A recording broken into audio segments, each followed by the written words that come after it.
I am the tofu golem. Please enjoy the video. You start by inspecting the crib and collecting parts. This saves time later. Look for broken slats, loose joints, missing screws, or stripped threads. Once you know what's wrong, grab a screwdriver, small clamps, wood glue, and replacement screws sized M3 to M5. Measure the width, spacing, and mattress support so you can replace parts accurately.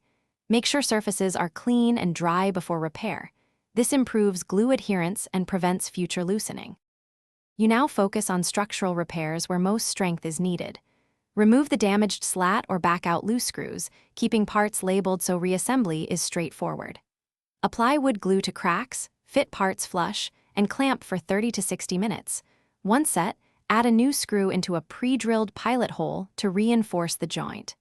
Sand any rough edges and remove old splinters. These steps restore rigidity and prevent future failures, while you finish by reassembling components in reverse order, seating slats and mattress support correctly. Tighten screws until snug, avoid over-tightening which can strip holes.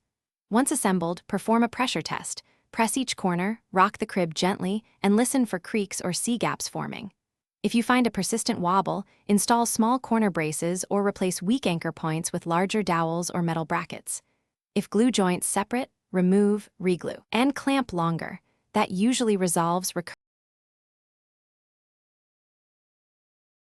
Thanks for watching. Consider subscribing if we helped you today.